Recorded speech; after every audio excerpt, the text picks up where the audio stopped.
All right, next up, we've got obviously one of the games that's going to be talked about all week long as much as any, and a team that's being talked about as much, if not more than any. Deion Sanders, Colorado Buffaloes, who host the Nebraska Cornhuskers. Colorado, 3-point home favorites, 3.5 actually in some spots in their Boulder, Colorado, Folsom Field debut under the Deion Sanders regime. 59.5 the total in this game. So what the hell do you do with the power rating for Colorado? Clearly 3-touchdown underdog last week against TCU. People wondering if this, and say what you will, people either love Deion or hate Deion. But one thing you got to give this man credit for is you are somehow, with 52 new players on your complete 2-deep roster, 52 new faces, somehow you ended up getting this team to mesh and gel and come together in their first game, go on the road. And now people trying to downplay this victory because, TCU last year was a fake national championship team. They got lucky last year. That was still a damn good season and a damn good football team. And I think they're still I don't know about great team this year, TCU, but I still think they're a good team. And Colorado went there with all these new faces and beat them outright. Let's give the guy some credit. Let's give Deion some credit here. It was a fantastic job to get everything in place for them to play that well. Now, do they still have room for improvement? Of course they do. You can't expect to give up the big plays on defense and give up the points that you did against TCU and expect to win every week. They got to clean things up on that defensive side of the football. But what I saw a good game plan. I saw good adjustments throughout the game by the coaching staff that he put together. And I thought from the very beginning, Deion put together a great staff, because part of the success you have as a head coach, it's not only, game planning. It's not only recruiting the players, recruiting the talent. It's what kind of coaching staff can you put together? I've loved what I saw out of Sean Lewis. And I said, I love the Sean Lewis hire as the offensive coordinator, who did a great job at Kent State. They play extremely fast. You talk about breakneck pace. That's what we saw from Colorado. It was just out. They got playmakers galore on the offensive side of the football. And so much talk about how bad they would be in the trenches, or at least struggle in the trenches early on. I think the defensive line got worn down later in that game in the heat, as we got into the fourth quarter, but I still thought they held up better than you would have thought. And I certainly think the O-line held up better than you would have thought. And a big part of that is they've got Dylan Edwards, the running back, was sensational.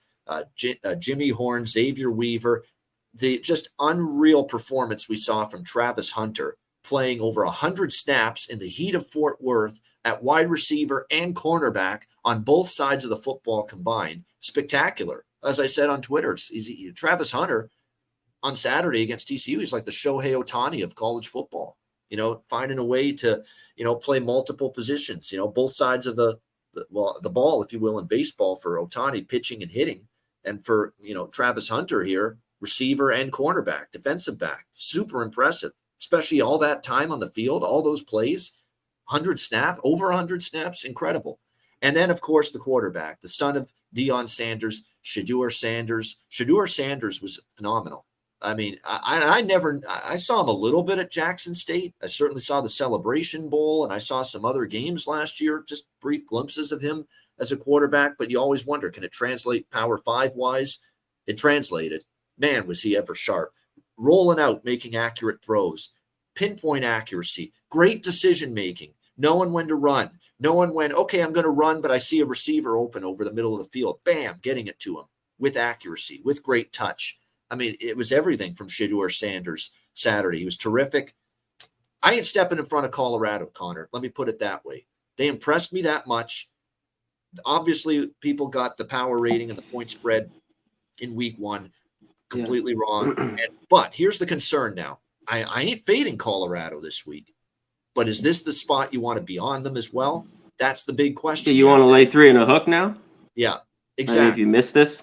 And I'll say this too, Conor, about this game and this team. Bookmakers across the U.S. and offshore as well, like your DraftKings and your FanDuel, everywhere, global books, Vegas books, they got beaten upside the head with a 2x4 with this Colorado team last week. You can't say enough how much of the public loved Colorado plus the points. How many Colorado money line bets at that, plus 900 or whatever it was, price that Colorado was on the money line last week. And everybody just, the public was going crazy betting this team. Everybody was drinking the Dion hype, the Dion Kool-Aid, and buying the Deion Sanders Colorado hype. And they all got paid, and it was a disastrous result for sports books everywhere that not only Colorado covered in that game, but they won outright. So damn well, just from a handicapping and bookmaking 101 perspective, they are going to do their damnedest to jack up the power rating on Colorado to make sure they're not taken to the cleaners again by this Buffaloes team here this week, as far as the people piling on and betting the shit out of them like they did last week against TCU. So that's my one fear here. Odds makers are going to go, if there's one team in college football that odds makers are going to over adjust for this week, it's Colorado, because they got beaten up badly, brutalized by Colorado bettors last week against TCU. So, but I don't want Nebraska. I see them lose another game that they should have won last week against Minnesota. Jeff Sims, he had some good moments, but too many bad decisions, interceptions. It's a guy that, experience, but is it good experience from Georgia Tech? Too many mistakes. I'll say this, they wasted a completely outstanding effort from the defense last week against Minnesota. I thought they contained Kaliakmanis. He didn't impress me. They forced him into some errors. They did a great job getting off the field on third down, which is not something we've seen from Nebraska in years past. They do have a potential to have a pretty solid defense. And the fact is, there were some major question marks coming into the year for Nebraska on defense. But to see them play that well against Minnesota, and an absolute shame they lost that game with the way that defense played against the Golden Gophers. But something tells me, as good as that Nebraska defense looked last week against Minnesota, you're not shutting down this Colorado team, not to that extent. No way. And you're going to need to score points if you're going to have a chance to beat this Buffaloes team on the road. And you got to trust Jeff Sims, and a receiving core that's okay, but not great.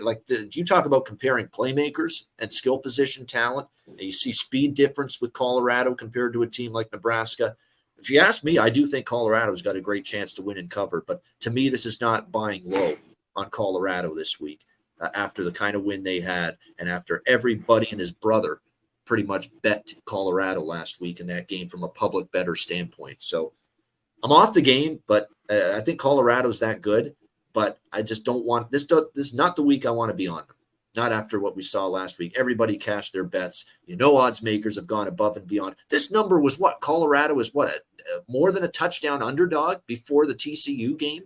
Colorado was more than a touchdown underdog in this game against Nebraska before the TCU result. And now they're laying 3.5. So that tells you all you need to know. Are you buying low on Colorado in this spot? I'm not so sure. C-Mac, what do you think? Yeah, that's the odds makers doing the job, taking it 2-0 through the 3 now and having a hook on it, whether it's 4, it's bounced around 3.5 most places. So they know what they're doing. So they're looking for a little bit of bait. Nebraska, let's hit them real quick. Sims had a few good, plays in that game like you talked about. His rushing yards he got over quick if you had that prop. But the 3 picks just was good. And we'll see about this Nebraska defense, because I didn't see Minnesota offense. I mean, that's old school, and we saw that was just a dead nuts under. Really good Nebraska defense or really bad Minnesota offense? You have to ask yourself that. Yep. Yeah. So we'll see here with Colorado in this one. Nebraska dealing with some injuries. One thing Nebraska has been good towards the end of last year is they're 4-1 against the number. And this is a team I never would take because they always would be laying points. But now they've been catching points as a dog, and they've been covering numbers. As they did, even though they lost that game at a crazy end there in OT. And yeah, Colorado, what can you say? I mean, Sanders, 510 yards. You talked about the skill position. These guys, Hunter, Horn, Weaver, just huge days. I think there's points. It's just this total is pretty high. Colorado games just have been able to fly over. And Colorado's defense, I think, still has work to be done. I think they made some plays. And we talked about it last week, though, with TCU. They're just missing a lot as well. I have to give everything to Colorado, but they, missed a ton on defense, half their guys, their offense. So they were a shell of a team that went to the national championship. I get it. I'm going to watch here, for as of right now. I don't have a bet in this game. Somebody put their team total. What's up, my guy, Mr. Eat? I don't know, because I don't know about Nebraska's defense. I do think Colorado can get there, so maybe that would be a look with Colorado's team total. I would certainly prefer that look than maybe Colorado's side. I mean, the team total might be a decent look.